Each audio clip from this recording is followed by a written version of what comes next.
And hello guys, and welcome back to my YouTube channel mga kapatid. Welcome back sa One Talk PH at ito na nga po mga kababayan ang pinaka-latest sa balita na aking nasagap ngayong araw mga kababayan. Pilipinas hindi nahahayaan mga kapatid na muli pang harasin o muli pang apihin ng bansang China. Naku po mga kababayan, napakagandang balita po nito mga kapatid dahil sa wakas mga kababayan, nagbigay na po ng basbas ang ating mahal na Pangulo sa ating sandatahang lakas na kung saan mga kapatid, kung sakali mang harasin o atakihin tayo muli ng bansang China, diyan sa West Philippine Sea ay papalag na po tayo. Kumbaga mga kababayan, ngipin sa ngipin po ito.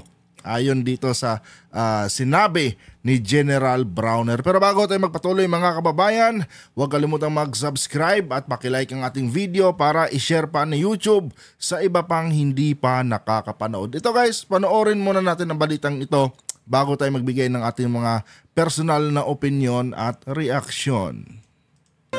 Balik po tayo sa mga balita. Nakahanda ang Armed Forces of the Philippines o AFP na lumaban sa mga Chino sakaling ulitin ng mga ito ang ginawang aksyon noong 17 ng Hunyo sa mga tauhan ng Philippine Navy sa Ayungin Shoal kung saan isa ho dyan ay naputulan pa ng daliri. Okay. Kasama ito sa mga inilatag nilang opsyon sa Pangulo sa isirigawang command conference ngayong araw. Kunin natin. Alam niyo mga kapatid, nakaka-overwhelm itong balitang ito mga kababayan. Dahil sa wakas, natauhan na rin ang ating mahal na Pangulo. Kasi nga ba naman mga kababayan, nagmukhang pipitsugin yung ating mga kababayan, yung ating mga armed forces noong inapi tayo ng bansang China. Samantalang mga kapatid, hinahangaan tayo ng buong mundo dahil sa angkin nating tapang sa pakikidigma. Tapos noong ginamitan lang tayo ng mga palakol ng bansang China, hindi tayo pumalag mga kababayan. Pero ganun pa man mga kapatid, ginawa lang naman natin yon dahil sa tingin natin, yun ang tama. Pero ngayon mga kababayan, gaya ng sabi ko sa inyo, hindi na pwedeng maulit yun mga kapatid. Dahil alam naman natin na meron tayong kakayanang pumalag dito sa mga tropa ng bansang China. Tuloy. A live report ni Mar Gabriel. Mar. Alex, concept of proportionality o proportional response. Yan daw ang gagamitin ng AFP sakaling muli silang atakihin ng mga Chinese Coast Guard dyan sa West Philippine Sea. Halimbawa na lang kung gamitan sila ng kutsilyo, ay gagamit din sila ng kutsilyo, ngunit hindi nalalabis dito. Tama yun mga kapatid. Tulad nga ng sabi ko sa inyo, kung yung India nga pinapalagan nga itong China Pag sinubukan silang sapakin, sinasapak din ng mga taga-India, mga kababayan. Wala namang nangyaring giyera. Di ba? Walang nangyaring giyera, mga kapatid. Diyan sa border ng India at China, mga kababayan, nabubulol ako. Diyan sa border ng India, mga kababayan, magulo sila diyan. Yung mga tropa ng China at tropa ng India, mga kapatid. Magulo sila diyan. Nagsasapakan, nagbabatuhan sila ng bato diyan, mga kababayan. And yet, wala namang nangyaring giyera. Ang gusto ko lang sabihin dito, mga kapatid, pwede naman natin gawin yun Di ba? Pag ginamitan nila tayo ng palakol, gamitan din natin ng palakol, mga kababayan. Tingnan natin kung sino ang matibay dyan. Di ba? And I'm sure, mga kapatid, yung ating mga kasundaluhan, yung ating mga tropa ay may sapat na experience yan pagdating sa hand-to-hand combat, mga kababayan. Itong China, puro lang naman yan special effects, doon sa kanilang mga kung fu. Pero pagdating yan mga kapatid sa hand-to-hand combat, walang sinabi yan sa mga Pilipino. Kompleto sa training yung ating mga tropa, mga kababayan.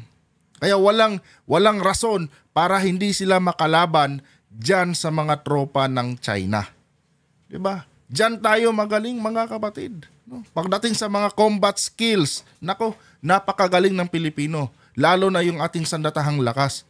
Kompleto yan sa training mga kababayan. Kayang lumaban yan ng walang dalang armas. Kamay lang ang gamit, kaya nila mga kababayan. Kaya wala talagang rason para matalo tayo nitong mga tropa ng China pagdating lang dyan sa mga knife fighting. Alam na alam yan ng ating mga kasundaluhan, mga kababayan. Anyway, tuloy muna natin to. Unti-unti po silang pumapasok sa ating bansa and trying to influence various sectors of our society. Kasama po dito yung education sector, no? Business, even the media, no? Local government units, and so on. Sinubukang pasukin ng maimpluwensyang China ang ilang sektor ng Pilipinas. Ito ang kinumpirma ni Armed Forces Chief of Staff General Romeo Browner. Isa na sa mga sleeper cells yan, mga kapatid. Siyempre, sino ba kundi ang tropa ni former President Duterte. Diba? Wala naman tayong ibang pagbibintangan dyan, mga kababayan, dahil sila lang naman yung talagang pinupuri ang China at suportado ang adhikain ng bansang China. Kung maalala nyo nga, mga kapatid, halos na nga tayo ipakain sa bansang China noong kapanahunan ni former President Duterte. Diba? Minsan na nga niya tayong tinawag na Philippines Province of China. Kaya wala tayong ibang pagbibintangan yan, no? Kundi si Duterte. Tingnan nyo ang Davao ngayon, mga kababayan. No? Ang daming case dyan patungkol sa mga peking, mga identity nitong mga Chinese na nagkukunwaring mga Pilipino daw, mga kababayan. No? May mga birth certificate sila, kompleto sila, mga kapatid, sa mga credentials natin dito. And yet, hindi sila marunong mag-Pilipino, mag-Tagalog, mag-Cebuano, or kahit anong lingwahe natin. Di ba? Anyway, pag-uusapan natin yung mga kababayan sa susunod nating video. Pero ngayon, dito muna tayo mag-focus. Tuloy muna natin to. Sa gitna ng tumitinding usapin sa West Philippine Sea, kaya naman hindi nahahayaan ng AFP na maulit ang ginawang pagmamalupit ng mga Chinese Coast Guard sa mga tauhan ng Philippine Navy noong June 17 sa Ayungin Shoal. Tama. No? Dapat lang. Huwag na talagang maulit yan. Dahil nagmumuka tayong katawa-tawa, mga kababayan, sa harap ng buong mundo. Pinagmalaki pa tayo dati ng mga dayuhan, mga kapatid, nila MacArthur, ng mga taga-Korea, na di umano napakagaling ng Pilipinas pagdating sa labanan. No? And pagdating dito sa bansang China, parang tumiklop tayo. 'Di ba? Tumiklop tayo. Hinayaan natin, no? Nabulihin tayo ng mga lintik na mga inchik na ito. Buti na lang talaga, mga kababayan, no? Natauhan na ang ating mahal na Pangulo at binigyan niya ng basbas ang ating sandatahang lakas. Tuloy. Kung saan isa ang naputulan ng daliri. Ayon pa kay General Browner, gagamit na sila ng concept of proportionality. Okay. Kung saan tatapatan nila ang magiging aksyon ng mga Chinese. Maganda Kasama yan. raw ito sa mga opsyon na ipinresinta nila kay Pangulong Ferdinand Marcos Jr. Sa isinagawang command conference sa Campo Aguinaldo kaninang umaga. Okay. So for instance, meron pong umatake sa atin. No? At ang gagawin po natin is that we will apply the same level of force that would allow us to defend ourselves. For instance, kung gumamit po siya ng kutsilyo, gagamit rin tayo ng kutsilyo. No? Hindi Kumbaga, mga kapatid, ngipin sa ngipin. 'Di ba? Parang ganon ang konsepto niyan, mga kababayan. Ngipin sa ngipin. Pag ginamitan tayo ng baseball bat din gamitin natin. Pag palakol din. Pag ginamitan tayo ng armas, mga kababayan, ibang usapan na yan. 'Di ba? Siyempre, may mga armas din tayo, mga kapatid. No? Tama ito. Agree ako dito, mga kababayan. Nang sa ganon, yung ating mga kasundaluhan, malaya na silang depensahan yung kanilang mga sarili, no? Dito sa mga mapang-aping tropa ng bansang China. Tuloy. Hindi po yung lalabis, hindi lalabis dun sa yes, that's the concept of proportionality, no? Pero alam naman natin, mga kababayan, na itong bansang China, mga traidor yan. 'Di ba? Dapat maging maingat pa rin tayo, mga kapatid. At dapat wag pa rin natin tanggalin yung ating mga armas, mga kababayan. Dalhin pa rin natin yan kahit saan tayo mapunta, especially dyan sa pagsasagawa natin ng RORE mission natin. Dahil baka mamaya niyan, mga kapatid, biglang gamitan tayo ng China ng kanilang mga armas. At hindi yan malabo, mga kababayan. Dahil pagdating sa hand-to-hand combat mga kapatid, sigurado ako lamang na ang Pilipinas diyan, no? Kaya ang magiging last resort ng China niyan mga kababayan, gamitin talaga yung kanilang mga rifle, yung kanilang mga firearms diyan. Kaya dapat meron din tayong dalang ganyan mga kapatid, no? Para just in case lang, worst comes to worst mga kababayan, makakapalag tayo. 'Di ba? Ano bang silbi ng mga bilyong-bilyong budget natin dyan sa ating mga armas kung hindi rin naman natin gagamitin yan? Dapat gamitin natin yan laban sa mga mapang-api at mananakop na mga bansa sa ating teritoryo. Tuloy. So hindi po umatake siya, hindi po natin siya babarilin. Una nang inihayag ng Pangulo na nakukulangan siya sa aksyon ng bansa sa nangyari noong June 17. Kulang talaga yun mga kapatid. Kanya nga lang, siya ang siya ang pinaka commander-in-chief. And itong mga tropa natin mga kababayan, nagre-relay lang din yan sa kung ano yung inuutos ng ating commander-in-chief. Siguro kung noong nangyari to mga kapatid, kung sinabi lang ni BBM na palagan nyo, nako, baka naubos yung mga taga-China dyan mga kababayan. Di ba? Yung mando lang ni PBBM, yung order lang ni PBBM mga kapatid, ang inaantay ng ating tropa. Nagpipigil lang yung tropa natin mga kababayan. At minalas-malas lang dahil may naputulan ng daliri. Di ba? Napakagandang balita nito mga kapatid, ano? Sa wakas, makakapalag na tayo. Makikita na ng China mga kababayan kung gaano kagaling ang Pilipino sa larangan na gusto nilang dalhin ang tropa ng Pilipinas. Sa larangan ng hand-to-hand combat mga kapatid. No? Sa larangan ng martial arts. Magaling ang Pilipinas mga kababayan. Biruin mo yung kanilang superhero na si Bruce Lee mga kapatid. Pumunta pa ng Pilipinas para mag-aral ng arnis. Oo, legit yan mga kababayan. Si Bruce Lee pumunta pa niya ng Pilipinas para pag-aralan lang ang arnis. Na kung saan mga kapatid, kilala talaga ang bansang Pilipinas pagdating sa arnis. Kaya sigurado ako dito mga kababayan, itong mga Chinese na ito, wala yan. Pipitsugin yan. Di ba? Hanggang yabang lang yan mga kapatid. O ngayon, makikita natin yan. Kung sakaling subukan pa rin nila tayong harasin or atakihin mga kapatid, matitikman talaga nila kung gaano kalakas at gaano kagaling ang mga tropa ng Pilipinas. Tuloy. Hindi raw sapat ang paghahain lang ng diplomatic protest. Tama. Tangina. Wala namang kwenta yan mga diplomatic protest na yan. Hindi pinapansin ng China yan eh. Diba? Sakit sa katawan ang hinahanap ng bansang China. Kaya dapat pagbigyan natin sila mga kapatid. No? Yun talaga. Baka sakaling matuto silang rumispeto sa atin mga kababayan pag natikman nila ang hagupit ng tropa ng Pilipinas. Diba?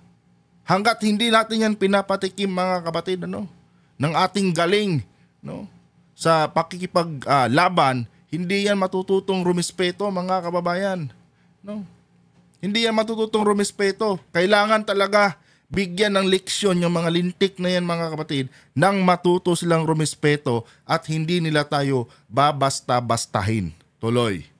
Laban tayo, ang ibig ko sabihin po doon ay hindi natin haayaan na basta na lang ibuli tayo ng ganon. No? Katulad nung nakaraan niya, of course, may mga dalang mga armas yung ating katunggali, but in the next RORE ay basta hindi po tayo papayag na basta na lang apihin. Parang sinabi dito ni General Browner mga kapatid, there's no more there's no more next time. Wala na. Isang beses lang yon, pero next time wala na, hindi nyo na magagawa sa amin yon dahil pipilayan talaga namin kayo.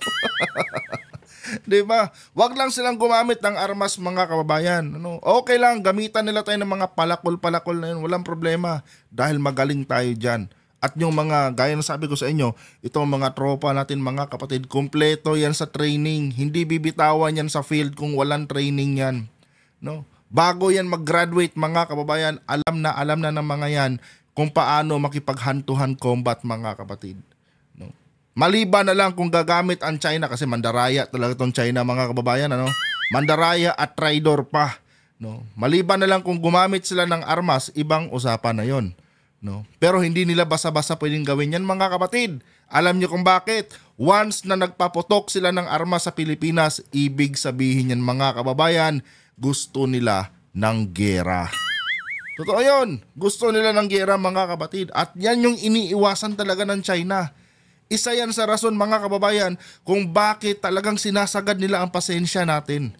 No? Kasi gusto nila, mga kapatid, na gumamit na tayo ng ating mga armas dyan, no? At paputukin natin laban sa kanila. Nang sa ganon, no? Magsimula na ang gera. Gusto kasi ng China maghugas kamay eh. Kasi once na tayo ang gumamit ng armas natin, mga kababayan, tayo yung unang nagpaputok. Parang sinabi din natin na tayo ang naghahamon sa bansang China ng gera. Kaya dito, mga kapatid, magandang idea yan. No? Tingnan natin kung sino ang unang magpapaputok dyan, mga kababayan. No? Kasi sigurado ako dyan, mga kapatid, no? Ang China, mapipikon talaga yan. Walang laban yan, mga kababayan. Ano? Walang laban yan, paghantuhan combat lang. Hindi nila pwedeng basta-bastahin ang mga Pilipino.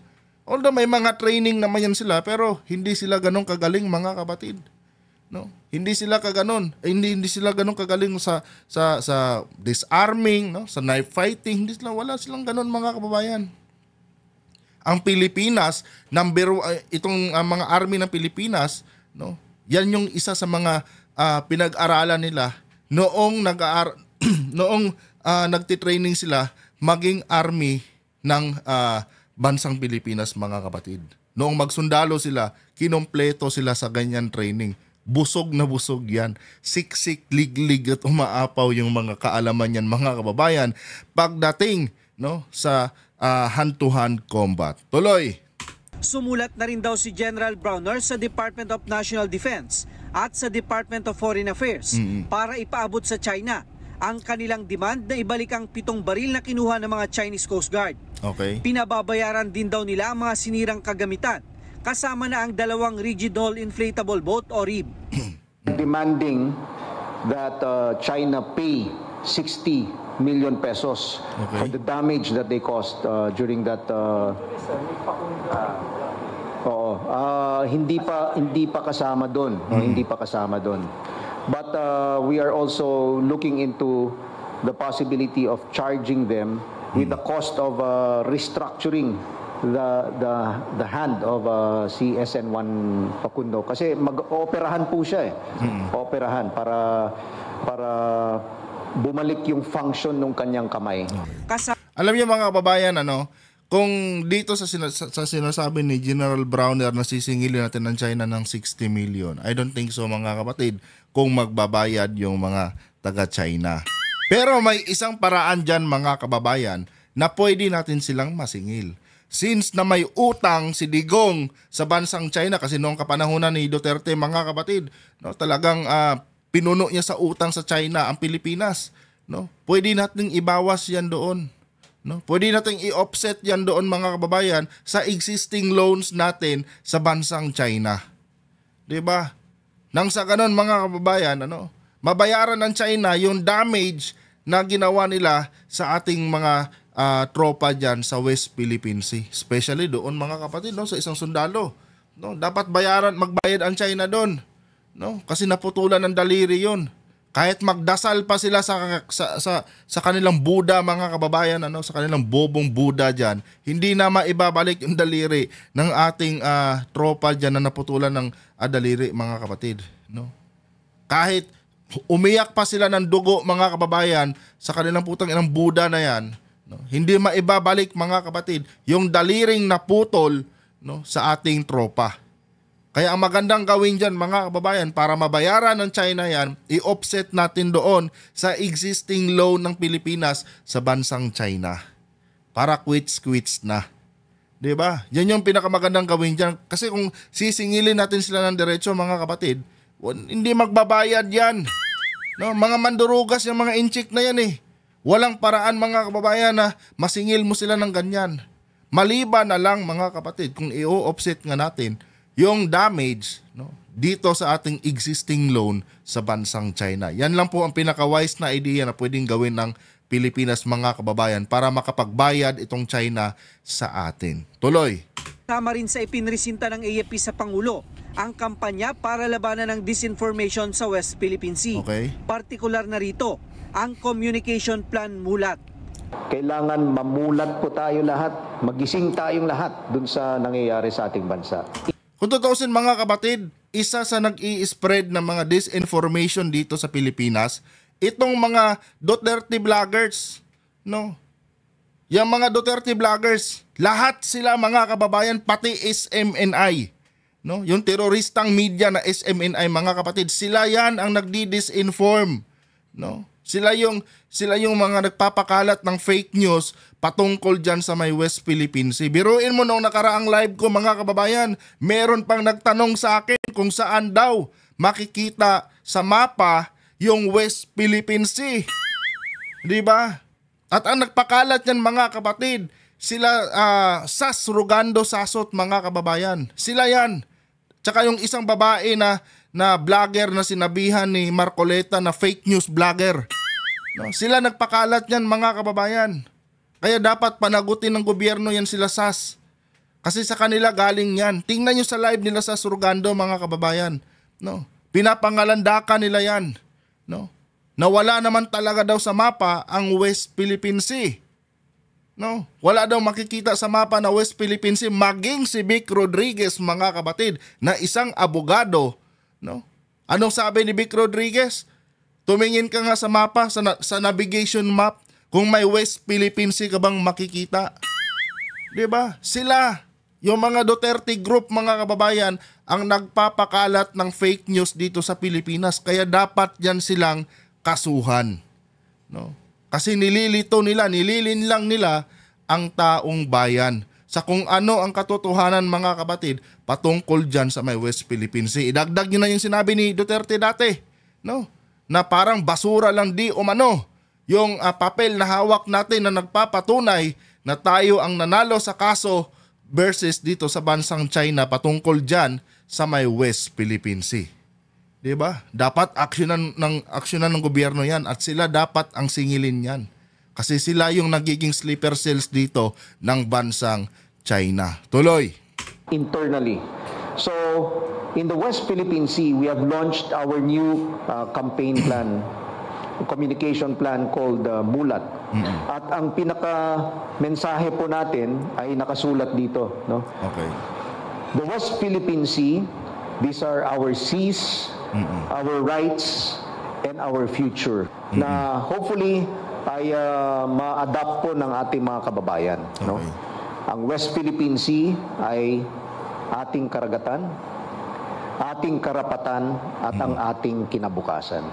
Pero para sa mga Duterte, mga kapatid, no, sa mga Duterte group, wala daw West Philippine Sea sa mapa. Sino ba nakapanood dito, mga kababayan, doon sa nireaction na nating sinabi ni Vic Rodriguez? Diba? Hindi ba naman sila tanga-tanga, mga kapatid? Di ba naman sila tanga-tanga? Sabi ni Vic Rodriguez, wala daw sa navigation map ang West Philippine Sea. Diba? Sabi din nila sa Surugando, wala din daw sa mapa ang West Philippine Sea. Diba? Ay nako, abogado. Tapos itong si Sas yata, kilalang matalino yan, no? Yung pala, hanggang kwan lang pala, no? Hanggang kwento lang pala yung mga katalinuhan ng mga lintik na yan. Mga bobo pala, hindi alam kung saan makikita ang mapa ng West Philippine Sea, mga kababayan. Or alam naman siguro nila, kanya nga lang, mga kapatid, gusto lang talaga nilang i-mislead ang taong bayan. Kaya nga binansagan silang fake news eh. Diba? Ang alam lang naman ng mga yan, mga kababayan, mang red tag. Especially yung SMNI. Diba? Pang red tag lang naman ang alam ng mga yan. Kaya tama lang talaga na wag nang bigyan ng prangkisa yung channel ni Kibuloy. No? At itong mga nag-i-spread ng disinformation, mga kapatid, no? Tulad nila Vic Rodriguez, wala daw sa mapa ang West Philippine Sea. Dapat sa kanila kasuhan yan. Lahat ng vloggers, mga kapatid, No, lahat ng mga Duterte vloggers dapat filean talaga ng kaso yan. Kasi isang pagtatraidor po yan sa bayan, mga kababayan. No, yung i-mislead mo ang sambayan ng Pilipino, nabubulol ako. Yung i-mislead mo ang sambayan ng Pilipinas, mga kapatid, sa kung ano ang katotohanan. 'Di ba? Yung ating sandatahang lakas, yung ating AFP, no? Ini-inform tayo sa kung ano yung karapatan, ano yung sa atin. Tapos meron itong isang grupo na kapwa natin Pilipino na nagdi-disinform sa ating mga kababayan. Dapat sa kanilang mga kapatid, kasuhan yan at ipakulong. At dapat, no, wag bigyan ng certificate of candidacy ng COMELEC yan. Dahil mga taksil sa bayan, yung mga yan, mga kababayan. No? Sana ganon ang gawin ng COMELEC pagdating ng filing ng certificate of candidacy, mga kapatid. No? Wag bigyan ng certificate of candidacy yung mga yan. Kasi nga, alam naman natin kung ano ang layunin ng mga yan, mga kababayan, kung bakit gusto nilang pumasok sa politika. Yun ay ang i-disinform tayo. No? Bulagin tayo sa kung ano ang katotohanan. Di ba? Nanawagan na nga sila na mag-withdraw na dapat ng suporta ang AFP at PNP natin sa presidente. Diyan pa lang, mga kababayan, sapat na nabasihan yan para yung grupo na yan ay ipakulong. No? Kasi sila yung tinatawag natin ngayon, mga kapatid, no, sa ating panahon na modernong makapili. Di ba? Anyway, tuloy muna natin to.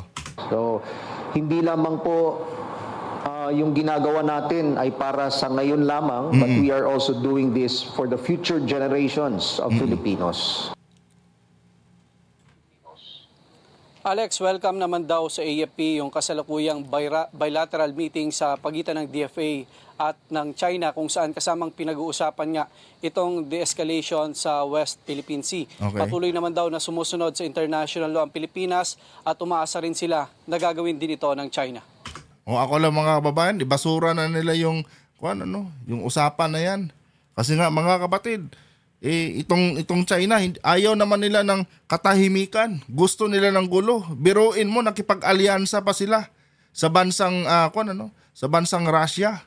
At magsasagawa pa sila ng kanilang maritime exercise diyan sa loob ng ating teritoryo. Ibig sabihin nun, ayaw talaga ng China ng katahimikan. Ayaw yung resolbahin yung West Philippines na yan. Gaya nga nang sabi ko sa inyo, mga kababayan, walang silbi yung pakikipagdialogo natin sa bansang China.